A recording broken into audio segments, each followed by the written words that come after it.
Hey everybody, I'm Den Haring. Welcome back to my channel, Fish Den 365, and welcome back to Topwater Tuesday. We try and make Tuesdays as good as the weekend here. So today, we're going to talk about how to make your lures more attractive by showing you how we tie these feather tails.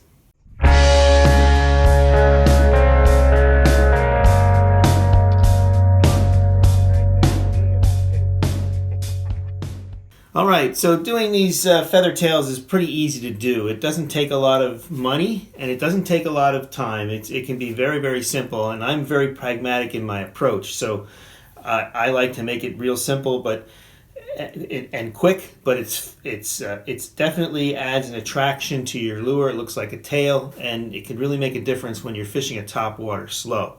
So what are the things that you need to be able to tie your own? Because it's definitely better to tie your own. Like, I see a lot of ones that I don't like. This one came with the lure, and it's not even a tail feather, it's just deer hair, and it's stiff and there's really no action there. In comparison, you can see these tails are going to undulate and move in the water much more nicely than something like that. So the things that you need to do this, to make it easier, is fly tying vise. Just a simple vise like this. Doesn't cost much. These things that I'm showing you, they're simple and they're not very expensive. But it really helps to have this, a vise. You need to have that. You need to have some thread and a bobbin. The bobbin makes it a lot easier to tie, and we'll show you that in a little bit. I have some different threads here. I don't even know what the thickness is. I don't even think it matters. Lately I've been tying with red. Gonna need a scissors too. I'll have to go get my scissors. I just realized that. Here's another thread, and then the main ingredient. You know, these are two ingredients here, right? The vise, the bobbin and thread, and then the feathers are really the main ingredient. And you want to get these chicken feathers, saddle hackle it's called. Here's gray. They got them in all different colors. They just dye them. Here's yellow. Definitely going to want white, something in white, but they got all kinds of colors. Here's a neat color, olive, I like to use. Here's like a bright green. If I'm tying a perch pattern, I like to use this orange. Sometimes I will tie a feather onto the belly hook. Like if I'm trying to imitate a perch, I might put one orange feather on there to look like one of the fins. It doesn't seem to really work for me that well though, so it might affect the action of the lure, I'm not sure. So generally I just stick with the tail feathers. A few other items that you can get. I don't even use these things hardly anymore. Once in a while, if I feel fancy or have extra time, there's something here called Flash-A-Boo that you can put into the onto the hook, and it'll make it look like a little more flash. This one has a little bit of red and a little bit of green. You might be able to pick it up in there. What they call crystal flash. Here's red crystal flash. It comes in different colors. Here's a bluish pattern crystal flash, and then this one I really like. It's got the white with the green. But lately, when I'm tying these feathers, I don't even use it. I don't use that. I just tie the feathers. And the thing about the feathers is you get to control what you want. Bigger lure here, so I use some bigger feathers on here. Here's a lure that this one's a little beat up from catching some fish on it, but they're just simple feathers to make it look like a tail back there. And they'll move when the water, when this thing's sitting on the top. And you can make it also very subtle. Here's one, just a couple feathers, very small, but I like to add that little flash of color on there. The hooks are smaller on this bait, so I use the smaller. So you get to control it based on the application that you want, and that's one of the advantages for tying these. So in a minute here, or a second or two, we're going to show you how we tie these, but I have a disclaimer first that I have to tell you, I am not a professional fly tyer, never was, never had been, never will be. So my technique I'm sure is going to be lousy, ugly, and not good. So I just let you know that ahead of time. But I don't care about that. And what matters to me is to have a tail feather at the end of the day that's not going to fall off, and I can certainly do that and show you how I do that. And so to have that extra attraction on the lure, that's what's most important. And I have a very pragmatic approach to things. The simpler something is, the more I like it, the better I am at doing it. So I keep this very, very simple. I'm going to show you some ways to simplify what you're doing, and it just makes it faster, more efficient, and there's really no reason to get real fancy with this. I actually think less is more. 2 to 3 feathers is all you need, and I think adding anything to that, and this one I have a little bit of crystal flash, but you don't need it. And the last several lures, hooks that I've tied up, I didn't even use crystal flash. It just saves me the time when I'm tying it up. So we'll rearrange some things here now, and we'll show you how we do this. All right, we have our vise set up here. Today what we're doing is we want to make a tail feather for my favorite topwater bait of all time, the Norman Top Dollar. Now this one I think is called Sexy Shad or something to that effect, or Nutter Shad, I'm not sure. But you can see it's got like a blue-gray back, some white on it, and it's got a chartreuse stripe on it as well. So I'm going to choose 3 feathers to tie this feather tail. And I'm going to use 3 colors. I'm going to use white, I'm going to use gray, and yellow. So the white picks up the white on the belly, the gray will pick up this grayish, bluish back, and the yellow will pick up the yellow stripe. So it will have a color combination that should look good on this bait. So I've already prepared 2 feathers, and the third one I have right here, this is the yellow one. And what I'm going to do is you pull the hackle feathers out and you try and find something that's in the shape of a tail. One of the better ones I found is this white one. And I have a smaller gray one just because I like a little bit of different sizes in my tail. I don't want them all to be uniform. I actually like it to have a little bit different sizes. That way there's separation and space between the tails, and the water can move through there, and it just gives you a little bit better movement and a little more lifelike action when the bait's in the water.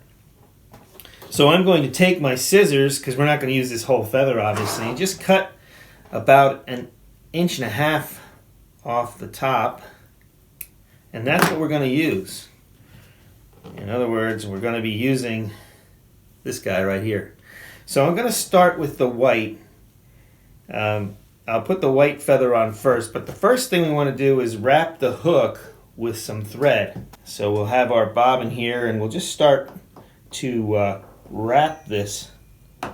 And what I want to do is, I have the, as you can tell, I already have the hook in the vise.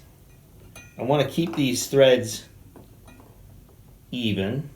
I'm going to have a tag in here, but I'll end up cutting that off. That won't matter when we're all said and done. Let me get a little control with my bobbin here, and then I can get this thing going a little bit better. So all I did was I put the eye of the hook in the vise so far. So that's all we've done. And then I'm just going to wrap this wrap on here just to get it started, just to get us some thread on the hook. And what I'm doing is I'm preparing the area for where I will insert the feather. So I'm just trying to keep this tag end out of the way as I go further down the hook. And I don't want to go to where the eye is. That's why I have the eye covered by the vise. I want that eye to remain open because that's what's got to go on the split ring. But I have a good setup here with the thread now. So what I'll do is I'm going to take the white feather, if I can pick it up with my fingernails here. I don't want to blow the other 2 off the table. These things can blow around very easily on you. Let me just... And what I'm going to do is I'm going to pull off at the end of it, not the tail end, but the front end. I'm going to pull off some of the feathers. About 1/8 of an inch, maybe a little bit, about 1/8 of an inch is really all you need. And the reason why I'm doing that is that's where I'm going to tie the thread. So I'm going to position this feather onto the hook, try and do this in a way where you can see what I'm doing.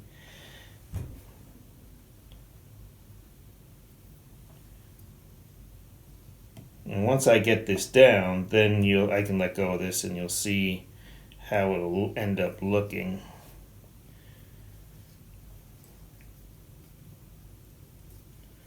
So you want to get a number of good wraps on here, just so that it doesn't matter how many wraps you use, it doesn't affect the hooking or anything like that. So I'm going to put a good number of wraps on it so that the feather stays in there. I don't want it to come out. So there's one feather. And then I'm going to take my yellow. I'm going to do the same thing. Now this is a smaller one, but I'm still taking about 1/8 of an inch off here so that I have just the stem, a part of the stem of the feather sticking out so that I could use that to wrap my thread around without affecting the feather at all. So let me prepare this one. We'll get this one set up here. And I'm just going to put this on the other side of the hook.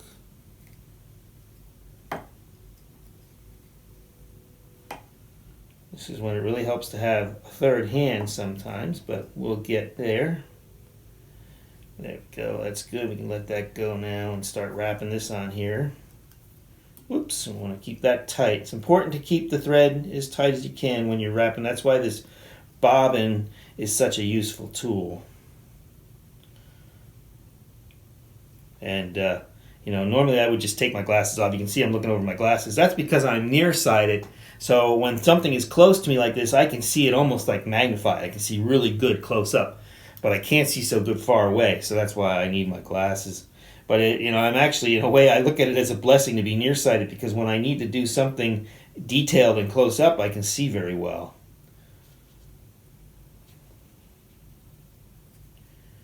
All right, then we've got one more feather to put on here. So let me grab my little gray one. This one's almost invisible. It's very, very translucent, but it'll show up in the water.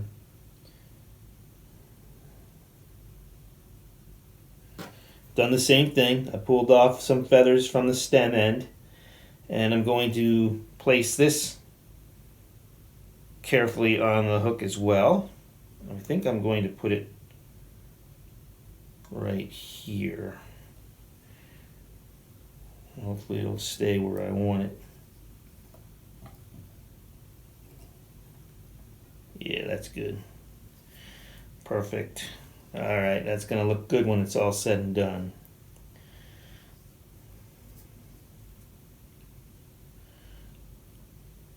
Okay, we're just going to do a bunch of wraps now just to make sure that everything is the way we want it to be. And then we're going to do what we call a half hitch, which is just a little knot. You can just do a couple of these knots. And I'm not very good at this, so you have to excuse my methodology here. But we'll tie these knots. And then the one thing that I forgot to mention in the ingredients is you're going to need some head cement. This is it's basically glue. It's specialized fly tying glue that once you tie your knots on here and you put that glue on there, it hardens up and keeps everything in place for you.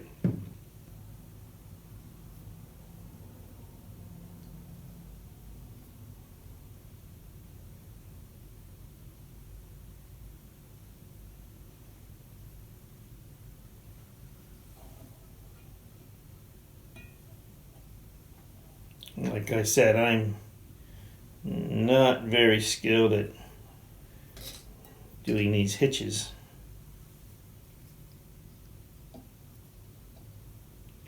We'll do a couple of them.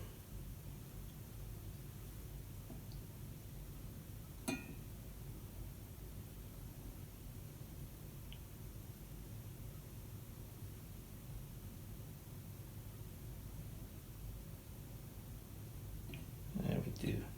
One more.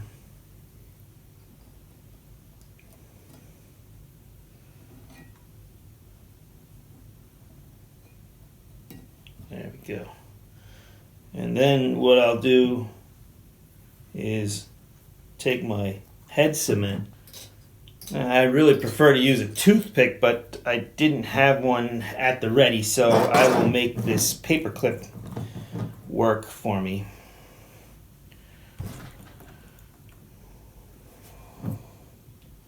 And what we're going to do is just get this glue on the paper clip here and make sure that it gets all around the thread, 360 degrees around on here. I like to get it on there thick. It doesn't cause any harm, and it certainly helps keep everything in place, especially after you catch several fish.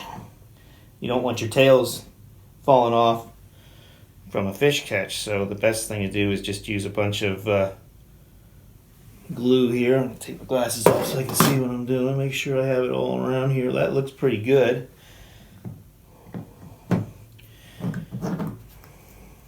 All right, we're going to let that dry. We're going to let that cure, and we'll come back in a few seconds here, and we'll show you how it looks and how it'll look on the lure as well. All right, so she's starting to cure up pretty good here, so I'm just going to cut my my thread off here. Leaving that out a little bit better. There we go. Could always put a little more on there. Probably should have cut it first, at least that one, and then we'll cut the tag end off here too.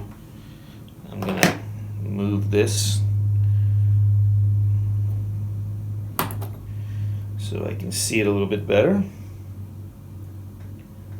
There we go.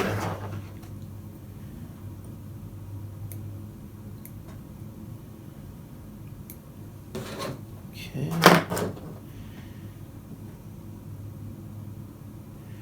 I'm just going to put one last drop of head cement on the whole deal here, just a little bit.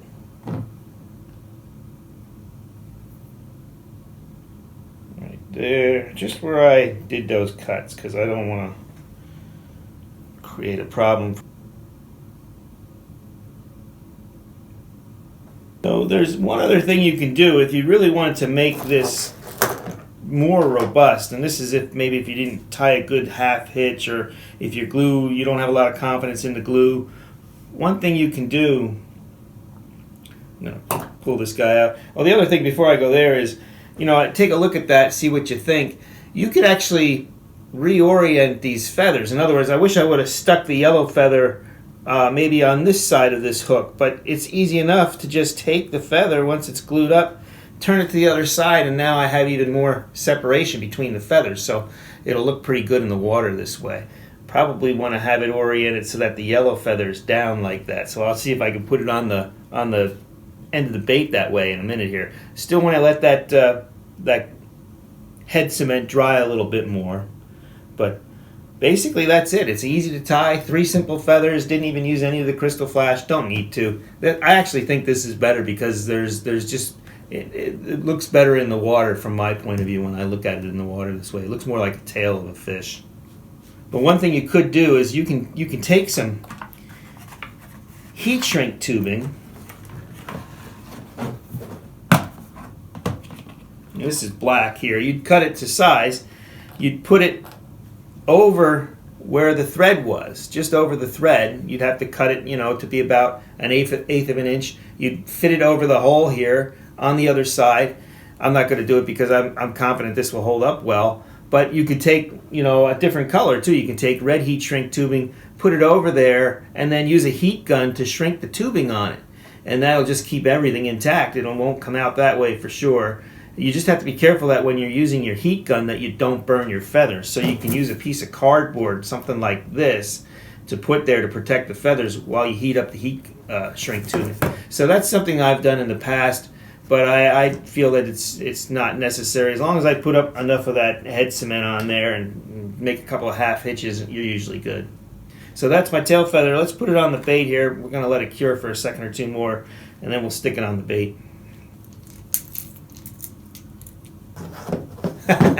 Very nice. So hopefully you can see that. I've just made this lure a bit more attractive. Now, like I've said in my past videos, I really like the tail feathers when I'm fishing the bait slowly. In other words, when I'm twitch, twitch, stop, twitch, twitch, twitch, pause, and when I have those pauses, that's when these feathers, I think, could really attract fish. Especially if you have a little bit of ripple in the water. This is just sitting there, the bait's moving, the feathers look like a real living tail, and I do think it can be a great attractor. At times it can really pull in more fish and up your fish catch. So I'd encourage you to do this on your topwater lures where it makes sense. It really seems to play out best with poppers. The kind of lure, I like it the best on these popper type lures. But I'll also use it on walk the dog lures as well. And when you have a hybrid lure like this, it's a popper and a walk the dog, it works well with these as well. That's it for this Topwater Tuesday. I hope you found the video useful, helpful, informative, and I encourage you to tie your own feathers. It's easy, it's cheap, it gives you something to do over the winter if you have extra time, and you can really add some attractant to your bait this way. If you like the video, please give me a thumbs up.